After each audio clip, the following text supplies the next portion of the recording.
Baik, sebelumnya perkenalkan, saya Cinta Kumala dengan NRP 5004231 035 dari Departemen Kimia ITS. Di sini saya akan menjelaskan mengenai spektrometri massa, di mana saya akan menjelaskan tentang elektrospray, MALDI, dan juga penggunaan dari analisis massa.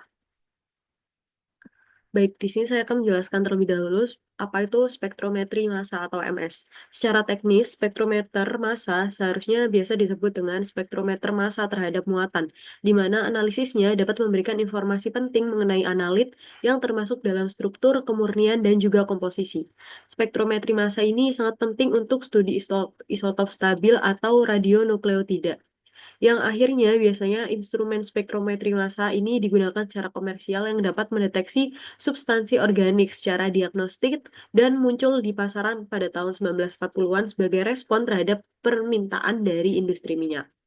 Selain itu, penggunaan spektrometri massa di laboratorium biokimia biasanya terbatas pada instrumen GCMS yang memisahkan campuran volatil. Nah, dalam kondisi tersebut, substansi biologis kompleks seperti protein tidak dapat ditransmisikan ke fase gas tanpa kerusakan dan degradasi yang signifikan.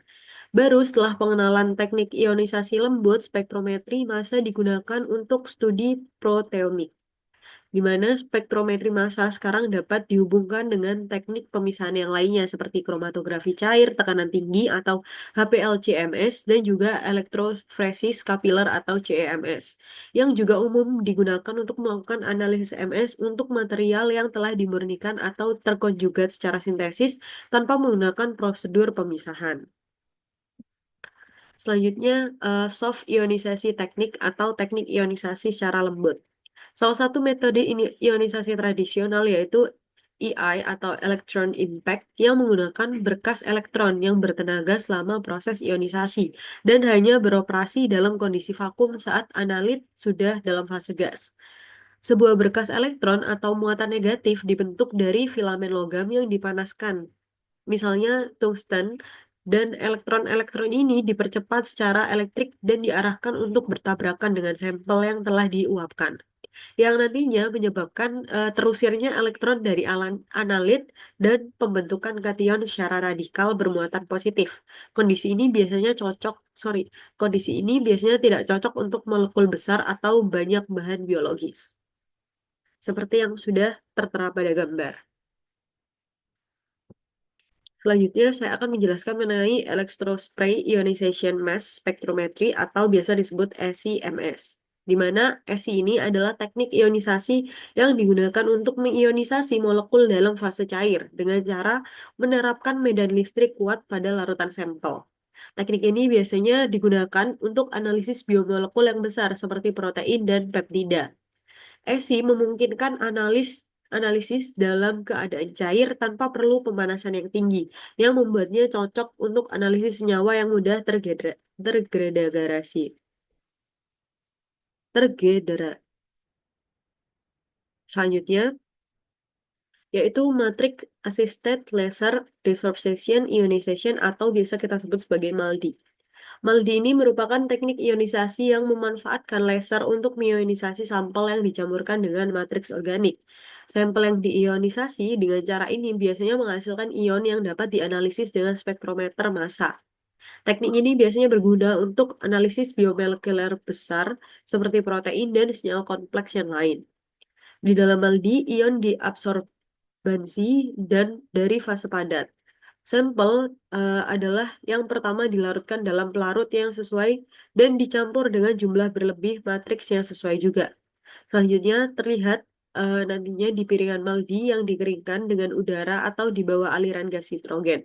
Dalam keadaan ini, sampel dikristalisasi dengan matriks. Komponen dalam campuran dibawa ke dalam fase gas melalui sinar laser. Biasanya laser nitrogen pada panjang gelombang kurang lebih 337 nm yang mengenai kristal matriks pada sampel yang mengarah pada penyerapan laser energi oleh matriks dan desorpsi dan juga nantinya diionisasi analit dalam sampel. Contohnya seperti ini. Selanjutnya yaitu perbandingan antara MALDI dan ESI. ESI merupakan menggunakan sampel terlarut dan disuntikkan ke dalam instrumen dan dapat digunakan secara efisien untuk pengukuran secara kuantitatif. Sedangkan MALDI biasanya digunakan eh, dalam keadaan sampel yang berupa sampel padat. Oleh karena itu, ketika digunakan juga bersama dengan LC atau kromatografi cair. ESI biasanya mampu memproduksi data lebih baik daripada MALDI. Kelimpahan relatif berbagai ion dalam spektrum ESI tidak selalu mencerminkan konsentrasi sampel secara nyata. Maka dari itu, solusi standar ketika tujuannya adalah kuantifikasi harus dipersiapkan dengan jarak kalibrasi yang sesuai. Lebih disarankan dengan menggunakan analog isotop dari analit tersebut. Ada beberapa upaya untuk memperluas penggunaan MALDI dari sekadar penggunaan kuantitatif menuju pengukuran kuantitatif. Dan baru-baru ini biasanya MALDI telah diumumkan dengan LC atau kromatografi cair, namun heterogenitas sampel kristal MALDI biasanya menimbulkan kesulitan utama untuk aplikasi semacamnya. Bahkan kualitas spektrum MALDI biasanya dipengaruhi secara signifikan oleh posisi berkas laser, dan operator harus dapat mengidentifikasi sweet spot dalam keadaan kristal sampel yang dapat menghasilkan spektrum yang paling informatif. Selanjutnya, saya juga akan menjelaskan mengenai analisator massa, di mana analisator massa ini merupakan bagian dari instrumen di mana ion dipisahkan berdasarkan nilai M per Z mereka. Dalam spektrometer massa, isolasi ion biasanya digerakkan secara elektrik. Meskipun penganalisis tradisional yaitu spektromagnetik menggunakan medan magnet yang mempengaruhi pemisahan ion, mirip dengan ionisasi proses dalam hal metodologi yang tersedia.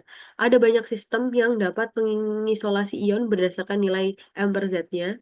Saat ini, eh, empat penganalisis utama banyak digunakan oleh spektrometri massa, yaitu quadruple atau Q, quadruple perangkap ion atau QIT, dan waktu penerbangan atau TOF. Dan juga silikron ion transformasi Fourier resonansi atau biasa disebut dengan FTICR. Selanjutnya, analisator massa quadruple, di mana analisator ini terdiri dari 4 batang listrik paralel dengan penampang melintang terbentuk lingkaran, potensial potensial arus searah atau DC, diterapkan pada dua batang dan dua batang ini dihubungkan dengan potensial frekuensi radio bolak-balik. Potensial ini biasa disebut dengan V dan frekuensinya disebut dengan seperti ini. Ion-ion yang terbentuk di ruang ionisasi dipluskan menuju quadruple oleh medan listrik dalam rentang 5 kilovolt. Sebagai contoh, ion bermuatan positif akan bergerak ke arah batang yang bermuatan negatif. Namun, begitu polaritasnya diubah, ion tersebut akan mengubah jalur pergerakannya sebelum mengenai batang. Dalam situasi ini, ion akan mengalami osilasi kompleks atau trajectory, dan dengan nilai V, U, dan juga seperti ini yang tepat, hanya ion yang berada dalam rentang MZ yang sempit akan selamat menuju detektor. Ion-ion yang tersisa akan memiliki jalur yang salah dan pada akhirnya akan bertabrakan dengan salah satu batang. Contohnya seperti ini. Selanjutnya, saya akan menjelaskan mengenai TOF atau Time of Flight Analyzer, di mana ini merupakan jenis spektrometer massa yang mengukur waktu yang diperlukan oleh ion untuk melintasi jarak tertentu dari sumber ionisasi ke detektor. Prinsip dasar TOF bekerja dengan mempercepat ion-ion yang terbentuk dalam ruang ionisasi menggunakan medan listrik yang kuat. Kemudian ion-ion tersebut akan bergerak menuju detektor.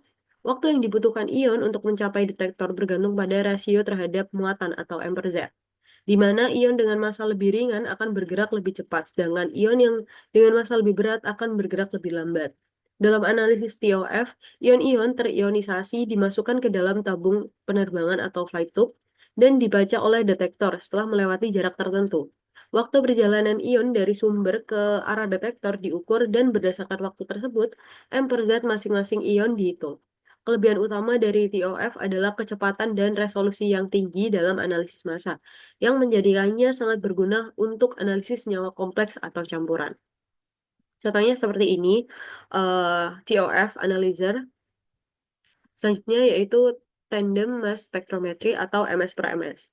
Tandem Mass Spectrometry adalah teknik spektrometri massa yang melibatkan dua atau lebih tahapan analisis secara berturut-turut Teknik ini memungkinkan analisis berlebih mendalam dan spesifik dari senyawa dengan cara mengidentifikasi fragmen-fragmen ion yang berbentuk setelah ion utama dipilih dan diperlakukan dalam tahap fragmentasi kedua. Proses ini memberikan informasi yang lebih rinci mengenai struktur dan komposisi molekul dibandingkan dengan analisis massa tunggal. Prosesnya biasanya terdiri yang pertama, ionisasi atau ketika sampel diionisasi untuk menghasilkan ion bermuatan yang akan dianalisis.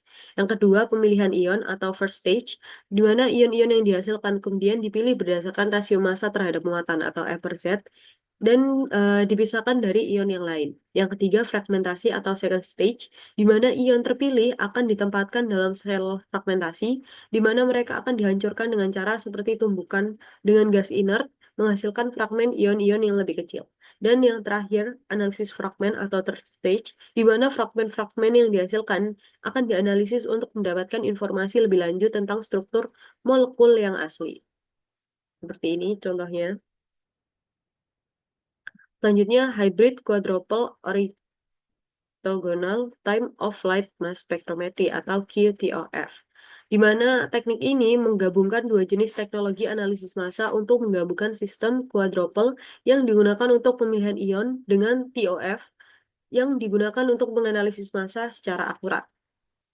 Pada sistem QTOF ini, ion pertama-tama dipilih quadruple berdasarkan rasio massa terhadap muatan atau M per Z, dan ion terpilih kemudian dipindahkan ke analyzer TOF melalui sistem ortogonal atau tegak lurus, di mana ion-ion tersebut dipercepat ke tabung penerbangan atau flight tube dan perjalanan ion dihitung berdasarkan waktu yang diperlukan untuk mencapai detektor, yang memungkinkan pengurangan massa yang secara akurat.